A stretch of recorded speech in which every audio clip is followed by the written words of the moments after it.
lot of auto jobs coming. Watch what's happening. The companies are coming in by the tens. You got to see what's happening. This is a big week for corporations to report their earnings. Today, General Motors said tariffs are hurting its bottom line. If we see prices going up as a result of costs going up either on vehicles or parts, that means that the consumer is going to have a harder time affording these vehicles. One thing's for sure, cars are about to get more expensive in the U.S. Some may even be pulled from the market entirely.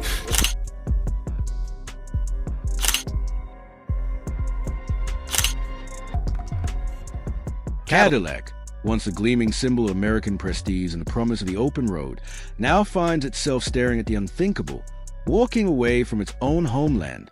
A brand that once defined luxury and power has been cornered by Washington's tariff war, forced to contemplate an exit strategy that would have been unimaginable just a few years ago.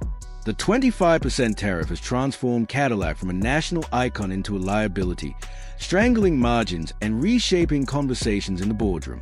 Even the Escalade, the flagship SUV that once stood as an untouchable American success, no longer has a secure future in Texas. Electric assembly lines, once hailed as Cadillac's gateway to tomorrow, are stalling under the weight of collapsing incentives and mounting costs. It all boils down to one brutal choice: remain in America and bleed profits, or shift production elsewhere in search of stability. But if Cadillac, with its century-old roots and storied legacy, is questioning its very place in the United States, what does that say about the future of the entire American auto industry? The pain doesn't stop at Cadillac's boardroom. It spills directly onto American driveways.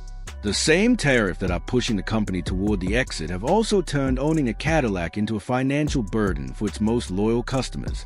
Since April 3rd, 2025, the 25% tariff has inflated the cost of imported vehicles and critical components beyond control. Analysts estimate production costs could rise anywhere from $4,000 to $10,000 per car, a staggering blow for a brand already fighting to hold ground. Models like the CT4 and CT5, with nearly half their parts sourced from Mexico, now carry hidden price tags born out of political battles. Even the Escalade EV, dependent on 30% of its components from South Korea, is caught in the crossfire. The result is sticker shock on the showroom floor. The Escalade, once marketed as the ultimate American luxury SUV, now starts at nearly $93,950, about $4,000 more than the year before. For many families, what was once a dream purchase has suddenly become unreachable. And if tariffs remain in place, how many more households will be priced out of what used to be the American dream on wheels? If the price shock rattled Cadillac's customers, the collapse of its electric ambitions has shaken the very foundation of the brand. What was once pitched as Cadillac's salvation, a pivot to electric vehicles that could secure relevance in a changing market, has now become a case study in failure. By December 2025, General Motors made the stunning decision to halt production of the Lyriq and Celestiq at its Tennessee plant. Less than a year into what was supposed to be Cadillac's bold EV chapter, assembly lines went quiet, and the trouble only deepened. During the first 5 months of 2026, one entire production shift was scrapped, cutting capacity and sending output into a tailspin. For workers, it wasn't just a lost paycheck. It was a loss of a future they had been promised, a future evaporating before their eyes. Policy decisions only accelerated the decline. The Trump administration's rollback of the $7,500 federal tax credit for EV buyers effectively pulled the rug out from under Cadillac. Without that incentive, consumer enthusiasm collapsed, sales dried up, and the vehicles meant to carry Cadillac into the next era began gathering dust in showrooms. Infrastructure failures compounded the crisis. Charging networks remained patchy and unreliable, leaving many potential buyers skeptical about committing to an EV. Cadillac's bet on electrification, once hailed as its most daring play in decades, now looks like a gamble that backfired spectacularly. Instead of reviving the brand, it drained billions in investment and pushed Cadillac closer to an existential crisis. And so the question lingers: if even Cadillac cannot find its footing in America's electric future, what hope remains for the rest of the U.S. auto industry to compete on the global stage?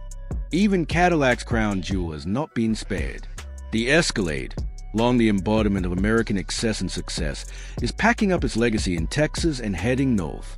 By 2027, Production will leave the GM plant in Arlington, a facility once seen as a rock of stability, and shift back to Michigan as part of a $4 billion investment in gas-powered SUVs and pickups that on paper, the move looks strategic. By consolidating production in Michigan, GM can cut costs and shield itself from some of the tariff shocks that have ravaged supply chains.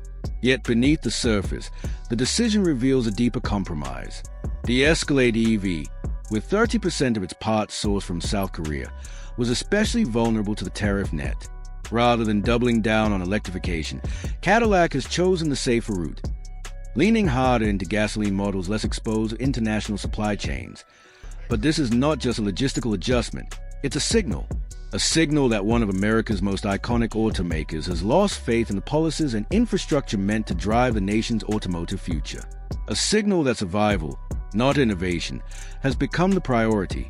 And most troubling of all, a signal that if Cadillac cannot thrive in its own homeland, the rest of America's auto industry may soon face the same reckoning. Cadillac is prioritizing short-term profitability over long-term innovation, retreating into familiar territory while the rest of the global auto industry races ahead on electrification. For Texas, the loss is not just economic, it is deeply symbolic. Arlington's pride has become Michigan's gain, but the trade-off underscores how fragile America's industrial geography has grown under the weight of political choices. What does it say about the future of the U.S. auto industry when the very symbol of Cadillac's resilience, the Escalade, must abandon Texas simply to survive?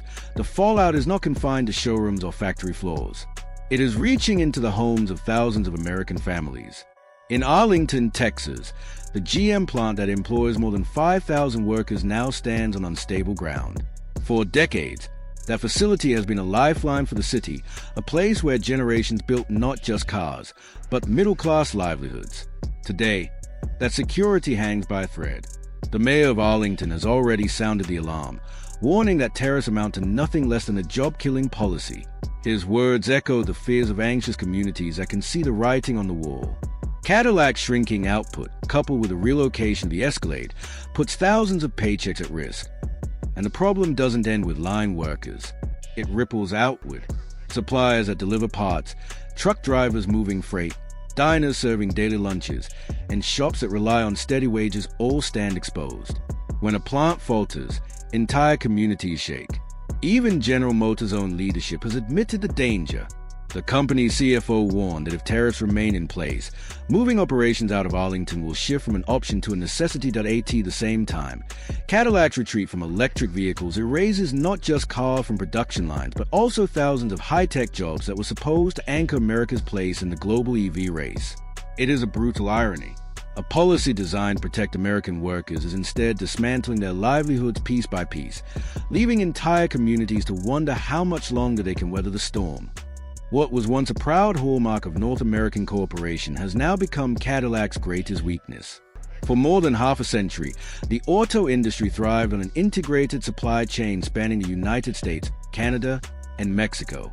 It was efficient and cost-effective, until tariffs turned that strength into a liability.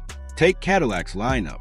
The CT4 and CT5 source nearly half their components from Mexico. The XT5 and XT6 about 35%. Even the XT4, Cadillac's smallest crossover, carries roughly a quarter of its parts from abroad. Under normal conditions, this kept costs competitive. Now, every imported bolt, chip, or sensor has become a tax burden Cadillac cannot escape.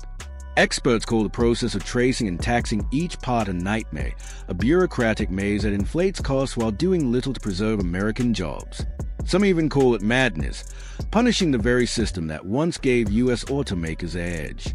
Trapped between politics and economics, Cadillac faces a losing battle. Follow the rules, and profits bleed away. Resist them, and risks multiply. Either way, competitiveness erodes, forcing the brand to confront a painful reality. Has Made in America become a curse instead of a promise? Faced with mounting pressure, General Motors has chosen what looks like the safest path forward. But in truth, it may prove the most dangerous. Instead of doubling down on electrification, GM is pouring $4 billion into gas-powered SUVs and pickups, betting that short-term stability outweighs long-term risks. For Cadillac, this means leaning harder into vehicles like the Escalade rather than staking its future on EV innovation. On the surface, the strategy makes sense. Gasoline models are less exposed to tariff shocks, easy to sell in the American heartland, and quicker to generate profits. But the deeper consequence is clear. Cadillac is drifting further from the global automotive current. While Europe and Asia sprint toward electrification and carbon-neutral policies, Cadillac is locking itself into a path that may soon look obsolete. The risks of this inward turn are compounded by Cadillac's dependence on the U.S. market. By tethering its fate so tightly to American demand, GM leaves the brand dangerously vulnerable to political turbulence. A single tariff announcement from Washington can now upend years of planning, wiping out profits overnight and destabilizing communities that depend on auto jobs. So the dilemma sharpens. Does Cadillac cling to the U.S. market and hope for a favorable policy shift? Or does it take the bold, unsettling step of moving production offshore to safeguard survival? The answer may determine whether Cadillac remains a global player or becomes another cautionary tale of American decline. The fall of Cadillac would not simply mark the decline of one brand. It would echo as a warning across the entire American auto industry. What began as a proud emblem of luxury and power has been reduced to a symbol of how protectionism can backfire. Instead of securing jobs and industry, tariffs have turned Cadillac into the face of policy failure. The shockwaves stretch far beyond Detroit. From Texas to California, communities tied to auto manufacturing are already feeling the tremors, and confidence in America's industrial backbone is beginning to fracture. Meanwhile, Canada, Mexico, and Europe stand ready to capture the opportunities created by America's self-inflicted wounds. They offer stability where U.S. policies have created chaos. And so the question remains, if Cadillac, a century-old nameplate with global recognition, cannot survive under America's new trade regime, what hope is left for other U.S. automakers still caught in the same storm? This is not just about cars. It is about the future of American industry itself. Will policymakers continue down a path that drives iconic brands away? Or will they finally recognize the cost of these decisions before it is too late? If this gave you something to think about, make sure to support more content